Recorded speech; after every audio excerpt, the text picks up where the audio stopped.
So this right here is the inevitable. This always happens.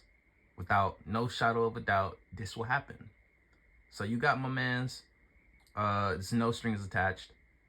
He's digging this girl ever since they first met when they was young. And every couple of years he runs into her, still trying to, make something happen with her. But she not on it.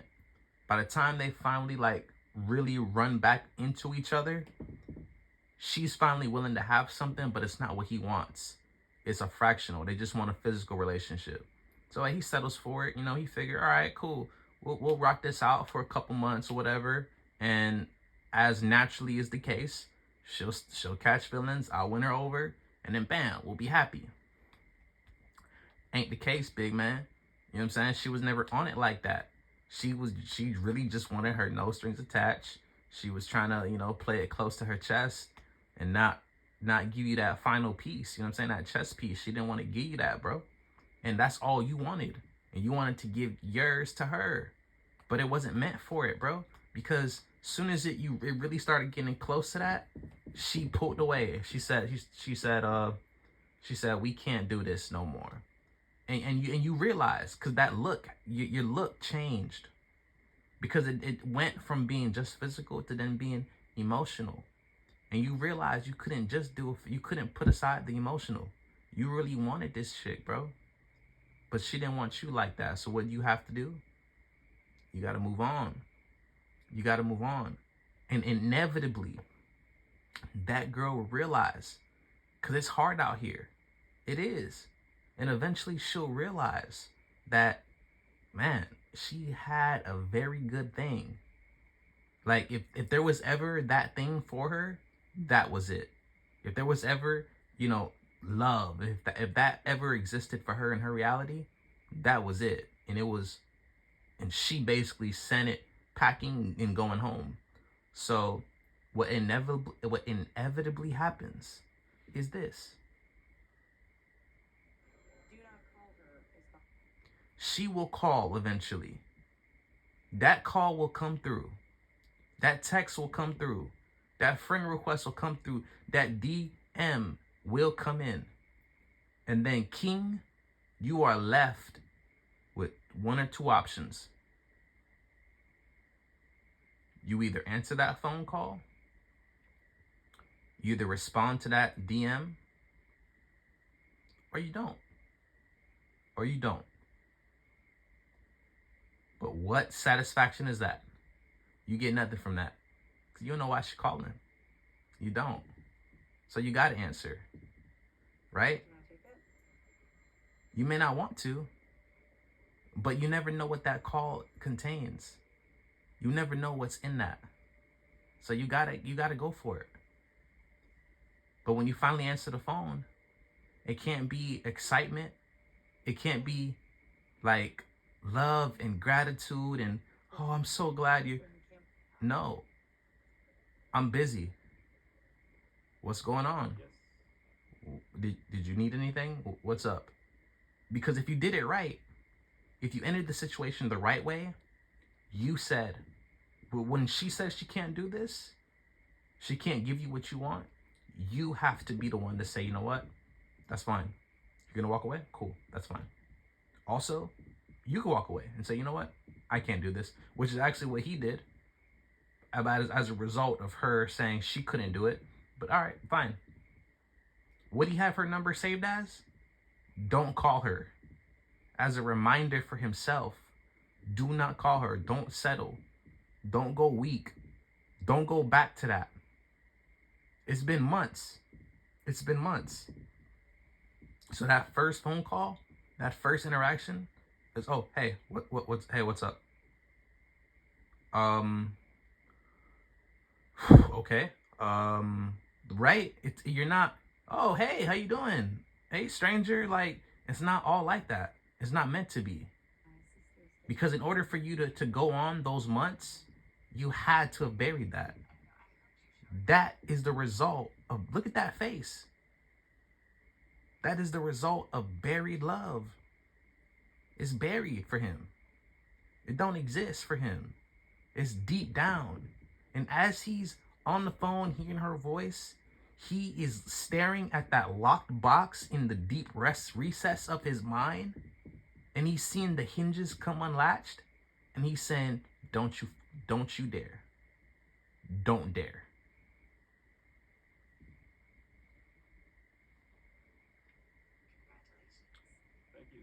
He's not into this. And that's all. That's the thing.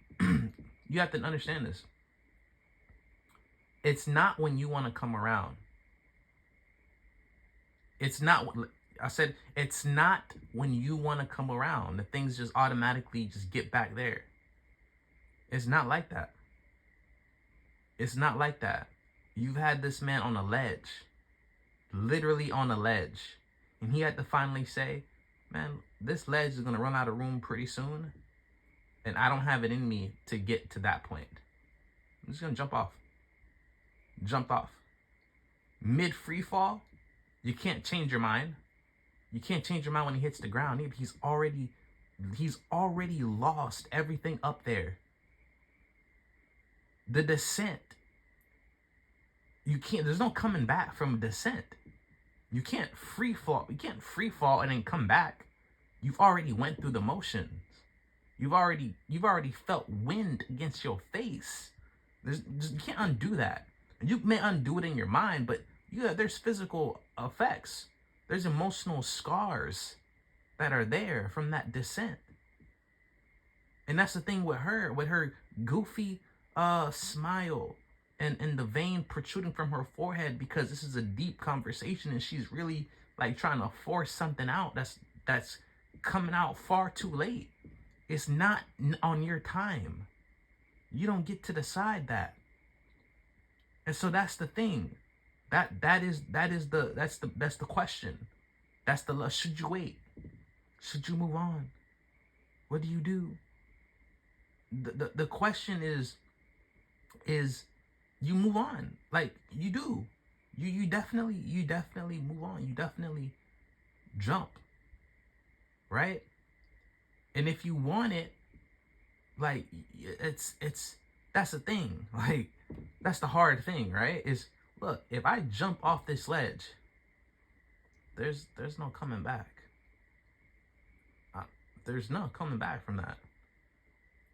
Like, I don't know what the depths or circumstances are for a comeback to be made, but I am literally off this ledge. I'm on the whole ground right now. I done recovered. I'm walking. I'm upright. I'm seeing different things. What have you done? You're just beckoning me back up? Nah. You got to jump as well. You got to, understand there's something there, because once I jump, I'm gone. You know what I'm saying? So, this whole thing. And then here she comes, beckoning back on the ledge.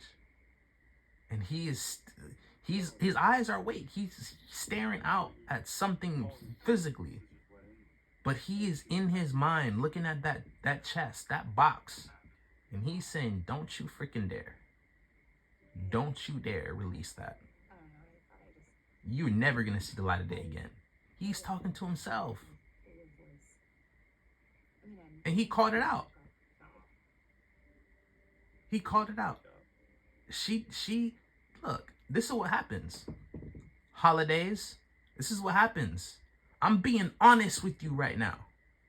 I'm being honest with you. People break up in the summer and then get back together in the winter. Right? Because the summer is hot. You know what I'm saying? We outside. Everyone's outside. That's a lovely time to meet people. But then what? Then it start getting cold. Nobody's outside no more. Where are we at? Where everybody out? Everybody who was outside just a couple months ago, where y'all at? Y'all not outside no more. Y'all not. Come on, y'all not outside like that. It's different now. It's different. It's cold now. You know what I'm saying? You trying to be inside. You trying to cuddle up. That's why they call it cuddle season. So people get like that. People want to live through the summer and then get back in the fall. Right? Look, summer is summer. We outside. Fall is dating season. Winter, you gotta clutch something by that time. You got to, because then the memories start piling in. It's the holiday. It's y'all first holiday without each other. It's going to happen. It's going to happen. So look, with her, she had a whole wedding. She's had a whole wedding. This is the moment where the last moment all her family was together was at a funeral. And he was there. Now it's a wedding and he's not there. Now everyone's happy. No one's sad. No, everyone's happy but herself. That same girl from that wedding is the same girl from that funeral is the same girl who's there right now. I'm not saying the sorrow compares, but she's as unhappy. And he calls it out. Look, like, you don't, like, all right, you say you miss me. You don't really miss me. You miss the idea of me. You miss the comfort of having someone there with you. You don't really. So, he's not obliging to that. Nah. You gotta do more than that. You gotta do more than that.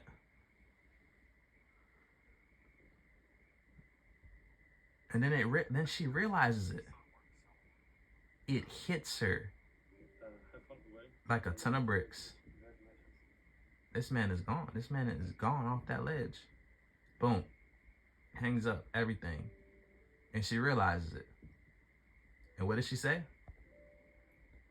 What did she say? Yeah. Yeah, I messed up. I messed up. You realize it. But it's too late. And so the only other thing to do in movie land is to have her run across the town, drive over there, win him back. But that doesn't happen in real life. Your gal's not gonna move at you like that, bro. Unless you a real like that. If you were that guy for real, she'll make all the moves she needs to make. But if you're not him, pal, you know what I'm saying? If you're not him, then she's not moving like that for you. So you got to be ready to make. So there's a risk. Because here she is, and you could say, man, I could get her back right now. I could get her back right now. But if you open that chest, that's a risk, boss. But the risk is to say no is that, man, you had a real chance at this. Because she calling back. I mean, that's real. But if you say no to that, that means you really close the case.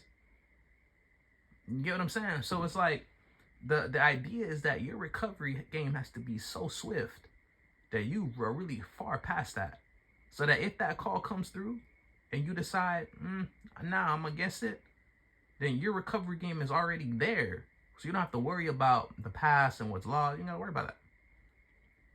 If your recovery game's not swift and you go that route, man, you're going to be sick.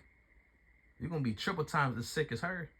You gotta make sure that recovery game right before you get that call. And here we go. You know what helps with that recovery game? I'm gonna let you know. It's one thing.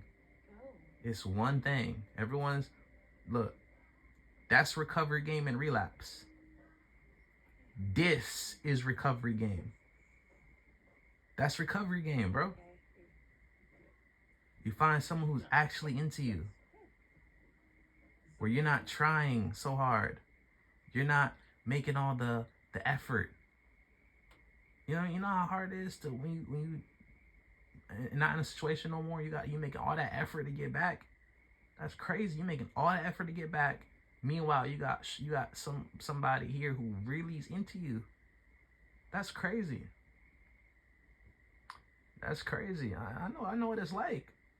You know what I'm saying? You with somebody, and then somebody giving you that eye. They giving you them eyes, dog. You in a situation, you're not even trying to go there. When you finally that situation, whoop. You know what I'm saying? You wait your little time, you gotta wait, whatever.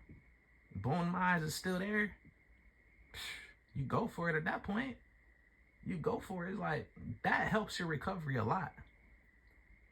That is what the recovery is. Not everyone's saying, oh, you gotta, do this, you gotta do that. You know what I'm saying? Go to the gym, work on yourself. All that's cool if you got time for it. If you know what I'm saying, if that's who you are, then do that. But don't do that because that's what everybody else says to do. That's becoming someone different. That's not becoming who you are. That's not working on yourself. You know what I'm saying? Do exercise. You don't gotta go to the gym. The gym is full of heartbroken people, heartbroken, and freaking New Year's resolution people, bro. Not what it is. Cause when you really have that passion, when you really have that, you got a gym at your crib. You do. You got stuff at your house. Not saying you don't go to the gym and stuff like that. I'm just saying, when the mindset is when you break up, work on yourself, and then first thing they're saying is go to the gym. Nah, bro. Get a Netflix account, bro. Get you a game system and then do that. That'll do you more better. Get you a DoorDash annual pass. Get you some annual tickets to whatever amusement park you got in your town, and do that. Have fun. Get outside. Because when you get outside, you'll meet somebody who's genuinely interested in you. When you meet someone who's genuinely interested, and you don't gotta worry about the person who didn't even seem as interested in the end, didn't even seem as interested. That's your recovery game, bro. That's how you recover. Not what all them other people are saying. That's how you recover. This is the recovery game right here. I don't know how far they play it out. I never seen this. But how I'm saying it right now, that is the recovery. But guess what? I'm gonna keep it 1,000 with you, right? Cause we all know. And I don't need you to be, elaborating more about it in the comments, because I know, and I'm gonna break it down. That recovery right there, she's not the same. You don't feel for her the same way you feel for the other one you just lost. I'm gonna be honest with you. You're not gonna feel the same way. But is it recovery? Yeah. Are you playing around? No, you're not playing around. You are in a mutual. We're talking. Like, you're in the mutual that. If you're in a mutual boy and girlfriend, that's cool. When people have trauma, people have stuff from their past they haven't all the way recovered from. What's wrong with that? Do you not like her at all? No, you don't not like her. You do like her. It's just not the same. It's just, there's difference. Like, that was the one you loved. So it's gonna take a while for you to unlock that box. That's all I'm saying. So people are, oh, it's not even worth it then. Maybe you should just relax, chill till you find that. You can't find it by sitting inside the house.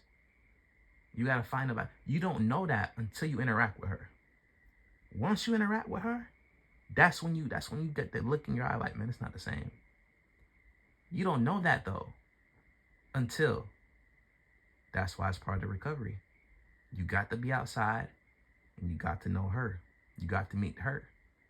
That's your recovery. You got to. And more oftentimes than not, she's gonna be willing to help you through that. She's gonna understand.